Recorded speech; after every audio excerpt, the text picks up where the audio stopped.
This is illegal. Since Election Day, we have witnessed a dramatic increase in the wealth of the wealthiest individuals in our society. Elon Musk has become $138 billion wealthier. Mark Zuckerberg has gained $49 billion, and Jeff Bezos has seen an increase of $28 billion.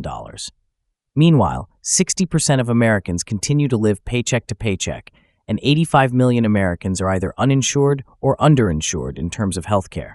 These disparities raise an important question. Does anyone truly believe that the oligarchs are concerned about the well-being of ordinary citizens? The answer, regrettably, is no.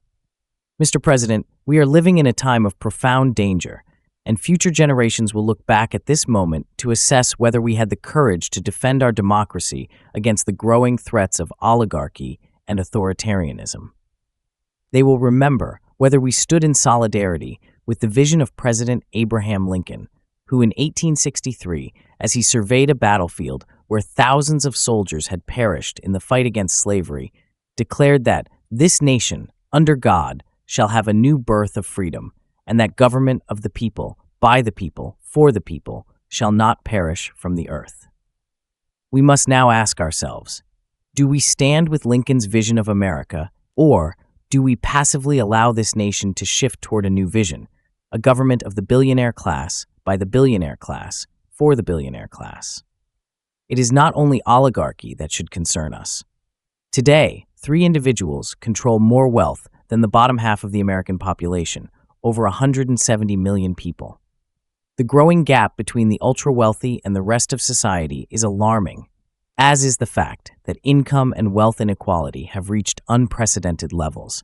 On top of this, we are witnessing a rapid drift toward authoritarianism under the current administration, with power becoming increasingly concentrated in the hands of a few. Mr. President, as we speak, Elon Musk, the wealthiest individual on the planet, is attempting to dismantle critical federal agencies that were established to protect the interests of working families and disadvantaged populations.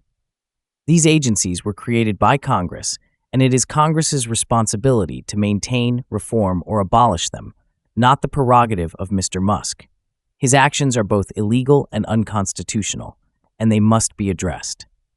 2 weeks ago, President Trump attempted to unilaterally suspend all federal grants and loans, an outrageous and clearly unconstitutional act. As should be known by every student in the 6th grade, under our Constitution, the President may recommend, support, or veto legislation, but he does not have the power to terminate funding passed by Congress.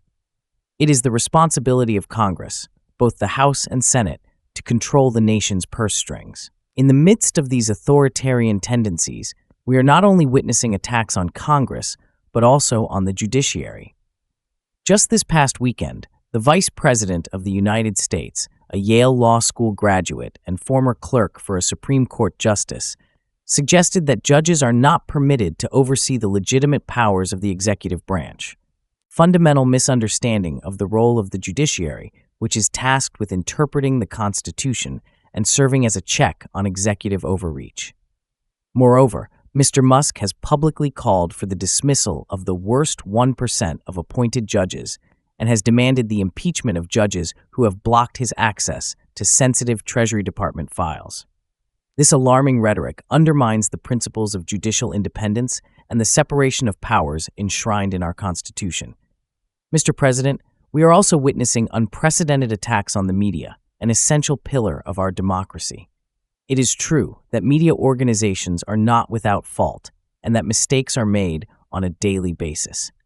However, we must recognize that a functioning democracy relies on a free, independent press that is not intimidated or manipulated by those in power. Unfortunately, President Trump has aggressively pursued lawsuits against media outlets that have reported unfavorably about him, including ABC, Meta, parent company of Facebook and Instagram, CBS, and the Des Moines Register.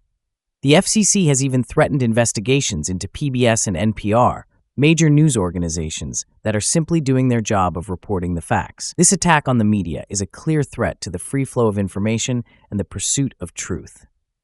At the heart of these developments is an urgent question. What do Mr. Musk, President Trump, and their fellow billionaires truly want? The answer is not as complicated as it may seem. It is, quite simply, more power, more control, and more wealth for themselves. This pursuit of self-interest is relentless, and they are determined to allow nothing, neither democracy nor the rule of law, to stand in their way. For these oligarchs, the concerns, struggles, and dreams of ordinary people are merely obstacles to be overcome in their quest to consolidate even greater power and wealth. Mr. President, this moment in history is not unique.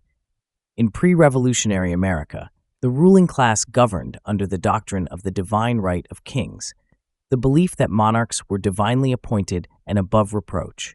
Today, we are witnessing a modern-day version of this ideology, where the ultra-wealthy believe they have a divine right to rule. Elon Musk, Mark Zuckerberg, and Jeff Bezos, modern-day oligarchs, are not just after power, they are driven by insatiable greed. Despite their already staggering fortunes, Musk's $42 billion, Zuckerberg's $252 billion, and Bezos's $249 billion, they continue to amass more wealth. In fact, since the election of President Trump, their fortunes have increased by an astonishing $138 billion for Musk, $49 billion for Zuckerberg, and $28 billion for Bezos. This accumulation of wealth contrasts sharply with the struggles of everyday Americans, 60% living paycheck to paycheck, 85 million without adequate healthcare coverage, and millions more enduring economic hardship. We must ask ourselves, does anyone truly believe that these billionaires care about the well-being of ordinary citizens? The answer is clear. Their interests lie not in the prosperity of the many, but in the perpetuation of their own power, wealth, and influence. It is time to recognize this reality and take action to safeguard the democracy and equality that our nation was built upon. By Bernie Sanders.